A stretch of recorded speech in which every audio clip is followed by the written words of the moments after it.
ప్రస్తుతం మనతో పాటు ప్రముఖ ఆధ్యాత్మికవేత్త, జ్యోతిష్య వాస్తు పండితులు, లలితాదేవి ఉపాసకులు బ్రహ్మశ్రీ నానాజీ పట్నాయక్ గారు ఉన్నారు. గురుగారితో మాట్లాడదాం. నమస్కారం గురుగారు. శ్రీమాత్రేయ నమః. కుంభరాశి వాళ్ళకి ఈ జూలై నెల 2026 వీళ్ళకి ఎలా ఉండబోతుంది? ప్లస్లు మైనస్లు ఏ విధంగా ఉంటాయంట? కుంభరాశి వారికి ఈ మాసంలో కనుక చూసుకున్నట్లయితే ప్రధానంగా రాశిలో రాహు ఉన్నాడండి. సప్తమ కేతువుతో పాటు శుక్రుడు 5వ తేదీ చేరుతున్నాడు. ధనస్థానంలో ఏలినాటి శని నడుస్తుంది వీరికి. చతుర్థంలో కుజుడు, మరియు అదేవిధంగా చంద్రరాశుల్లో శుక్రుడు బుధుడు ఆయన గురువు ఉంటూ మళ్ళీ 5వ స్థానంలోకి బుధుడు వెళ్ళిపోతూ సప్తమ స్థానంలోకి శుక్రుడు వస్తున్నాడు కేతు దగ్గరికి. ఇక రవి మన చంద్రుడు అయితే 12 రాశులు తిరుగుతాడు, రవి పంచమంలో ఉన్నాడు. అయితే ఈ యొక్క గ్రహస్థితిని బట్టి వీరికి ఎలా ఉండబోతుంది, ఏ దేవత ఆరాధన చేసుకోవాలి, ఎటువంటి విషయాల పట్ల వీళ్ళు జాగ్రత్త వహించాలి అనేటువంటి అంశాలు చెప్తుంది. నేనైనప్పటికీ చెప్పిస్తుంది సాక్షాత్ లలిత అమ్మవారిగా భావిస్తూ ఆ లలితాంబిక అమ్మవారి యొక్క అనుగ్రహం పరిపూర్ణంగా కలగాలని మనస్ఫూర్తి కోరుకుంటూ, ఫస్ట్ ఆఫ్ ఆల్ ఏంటంటే కుంభరాశి వారికి రాహు రాశిలో ఉన్నందుకు సర్వసాధారణంగా వీళ్ళ లక్షణం ఏంటంటే ఎప్పుడు ఎంజాయ్గా ఉండాలి, పక్కవాడిని హ్యాపీగా ఉంచాలి, వీళ్ళు హ్యాపీగా ఉండాలి. చిన్న చిన్న విషయాలతో వీళ్ళు అంటే చిన్న కాఫీ తాగుతూ కూడా హ్యాపీగా ఫీల్ అయిపోతారు. వీళ్ళు అమ్మయ్య మంచి కాఫీ తాగాను, ఇట్లా కుంభలగ్నం వాళ్ళ యొక్క స్పెసిఫిక్ తత్వం అది. అయితే వీళ్ళకి ఎప్పుడైతే రాహు లగ్నంలో ఉన్నాడో ఇది కొంచెం వీళ్ళకి ఈ బ్లాక్ మ్యాజిక్స్ అంటూ ఉంటారు, లేకపోతే గాలి ధూళి తగలడం ఇలాంటి ఛాన్సెస్ 100% ఉంది. కాబట్టి వీళ్ళు రోడ్ల మీద లేటప్పుడు ఏదైనా తొక్కడం కానీ నిర్మానుషమైన ప్రదేశాలకు కానీ వెళ్ళకూడదు. అయితే వీళ్ళకి ఏలినాటి శని ప్రభావం ఎప్పుడైతే మనకు గురువు 6లోకి వచ్చాడో, గురువు యొక్క వీక్షణ శని మీద పడిందో ఏలినాటి శని ప్రభావం చాలా తగ్గుతుంది చెప్పాలంటే. ఓకే, అయితే 4లో కుజుడు ఉన్నందుకు పర్టికులర్గా కొంచెం వీళ్ళు అంటే వీళ్ళ తల్లిగారితో కానీ లేదా అత్తగారితో కానీ కొంచెం వివాదాస్పదమైనటువంటి ఇవి ఉంటాయి, కొంచెం గొడవలు అవ్వడం ఇటువంటివన్నీ కూడా. అదేవిధంగా ఏదైనా ల్యాండ్ తీసుకుంటాం లేదా వాహనం మీద వెళ్ళేటప్పుడు అతి వేగంగా వెళ్ళకూడదు, లేదా వీళ్ళ తల్లిగారికి కొంచెం బాడీ పెయిన్స్ రావడం, ఎందుకంటే కుజుడు కదండి ఎంతైనా, అటువంటి ఫలితాలు ఉంటాయి. ఈ వాహనం మీద వెళ్ళేటప్పుడు కూడా జాగ్రత్తగా ఉండాలి, ఎందుకంటే శుక్రుడు చతుర్థాధిపతి వెళ్ళి కేతువుతో ఉన్నాడు, ఆయన చతుర్థంలో కుజుడు వచ్చి కూర్చున్నాడు. మరియు అదేవిధంగా గమనించినట్లయితే దీనివల్ల కొంచెం లోన్స్ లభించడము, ఫైనాన్షియల్ గ్రోత్ ఇవన్నీ కూడా జరుగుతాయి. అయితే ఈ గురువు దగ్గరికి రవి వచ్చి మళ్ళీ 17వ తేదీ చేరతాడు. గవర్నమెంట్ జాబ్స్లో ముఖ్యంగా బ్యాంక్ సెక్టార్స్, టీచింగ్ లైన్స్లో గవర్నమెంట్ జాబ్స్ కోసం ప్రయత్నం చేసేటువంటి వారికి, గవర్నమెంట్ జాబ్స్ కోసం ట్రైనింగ్ తీసుకుందాం అనుకునేటువంటి వారికి ఉద్యోగంలో ఉద్యోగ సంబంధించిన విషయాల్లో అనుకూలత ఇస్తాడు అక్కడ. అలాగే వీళ్ళు వీలైనంత మట్టుకు అసలు యాక్చువల్గా అయితే నవంబర్ 25 వరకు అసలు వివాహ సంబంధించినటువంటి ప్రయత్నాలు చేయొద్దనే చెప్తాను నేను. కానీ ఇప్పుడు ఎప్పుడైతే శుక్రుడు కూడా వచ్చి చేరాడో ఇది మరింత అవాయిడ్ చేయడమే మంచిది. ఎందుకంటే సప్తమంలో శుక్రకేతువులు సర్వసాధారణంగా ఎవరి జాతక చక్రంలో అయినా శుక్రకేతు కలయికంటేనే అది కొంచెం వివాహ జీవితం పట్ల ఒక రకమైనటువంటి విరక్తిని, వైరాగ్యాన్ని, వాళ్ళ పట్ల సరిగ్గా సఖ్యత లేకపోవడం, వాళ్ళకి వీళ్ళకి కనెక్ట్ అవ్వడం జరుగుతూ ఉంటుంది. అలాంటప్పుడు గోచారంలో మనకి శుక్రకేతువులు కలిస్తే ఏమైపోద్దంటే అది మరలా వీళ్ళ మీద కొంచెం స్ట్రెస్ అనేటువంటిది పెంచుతూ ఉంటుంది. కాబట్టి ఈ విషయంలో జాగ్రత్తగా ఉండాలి. అప్పులైతే లభిస్తాయి, అందులో ఎటువంటి సందేహం లేదు. కొద్దిగా వీళ్ళకి కూడా ఏంటంటే వీళ్ళకి కానీ వీళ్ళ జీవిత భాగస్వామికి కానీ కొంచెం కెరీర్ విషయంలో మార్పులు, కెరీర్ విషయంలో స్ట్రెస్ ఎక్కువగా ఉంటూ ఉంటుంది.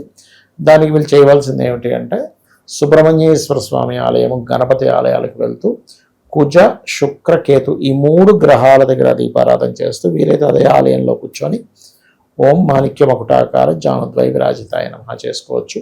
మరియు గోశాలకు వెళ్ళి గోవులకి క్యారెట్స్, తీపి చపాతీలు మరియు గ్రాసము ఈ 3 తినిపించినట్లయితే కూడా వీళ్ళకి ఇబ్బంది అనేటువంటి చాలా అంటే చాలా మొత్తం తగ్గుతుంది. ప్రేమించిన వారితో కొంచెం దూరం అయ్యేటువంటి కాంబినేషన్స్ కూడా నడుస్తున్నాయి, ఎందుకంటే శుక్రకేతువులు కలయిక కదా, కొంచెం జాగ్రత్తగా ఉండాలి. లేదా కొన్నిసార్లు వీళ్ళకి దోషం ఎలా పోతుందంటే వివాహం అవుతుంది కానీ భార్య ఏదైనా పుట్టింటికి వెళ్ళిపోయింది అనుకోండి, అప్పుడు ఆ రకంగా ఆ దోషం అనేది నిలిక అవుతుంది. ఎప్పుడు కూడా ఎలా ఉంటుందంటే ఇద్దరు వ్యక్తుల మధ్యన గొడవ రావాలి, కానీ గొడవ వచ్చే ఛాన్సెస్ లేకుండా దూరంగా వెళ్ళారనుకోండి అప్పుడు గొడవ అనేది రాదు.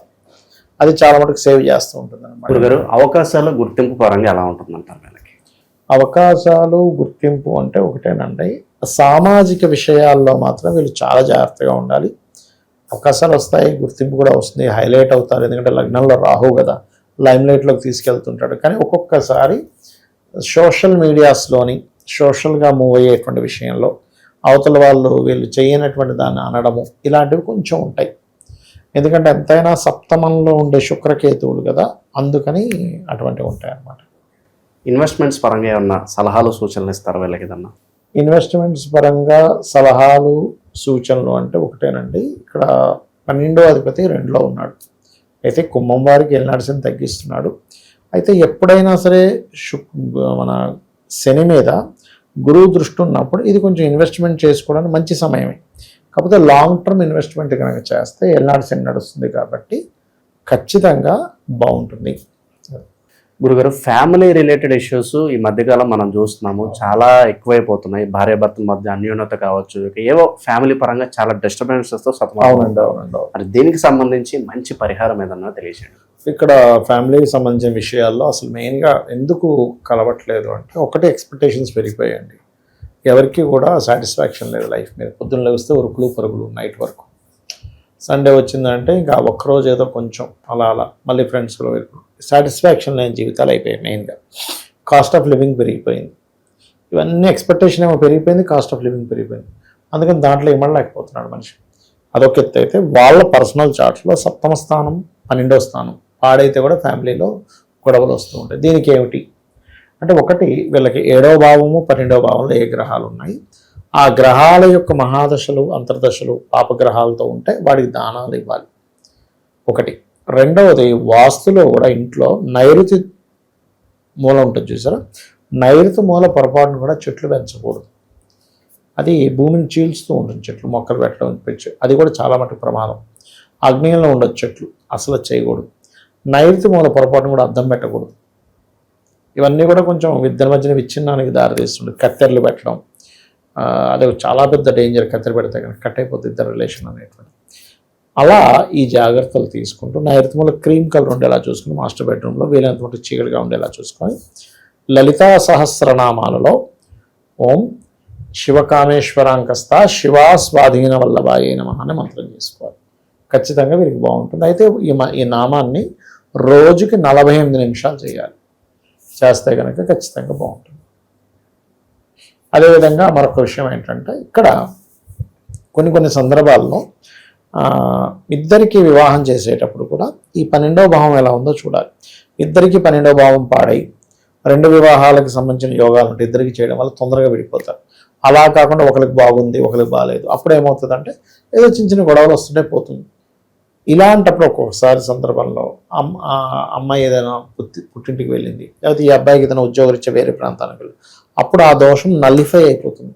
అంటే ఇప్పుడు హైదరాబాద్లో జాబ్ వెతుకున్నాడు, త్వరగా బెంగళూరులో వెతుక్కున్నాడు, దొరికింది, అప్పుడు ఆ దోషం పోతుంది. కొన్నిసార్లు వాంటెడ్లీ జాబ్ పరంగా ఏదైనా దూరంగా వెళ్ళడం వల్ల కూడా వీళ్ళ జాతకాల్లో ఉండేటువంటి దోషం పూర్తిగా పోతుంది.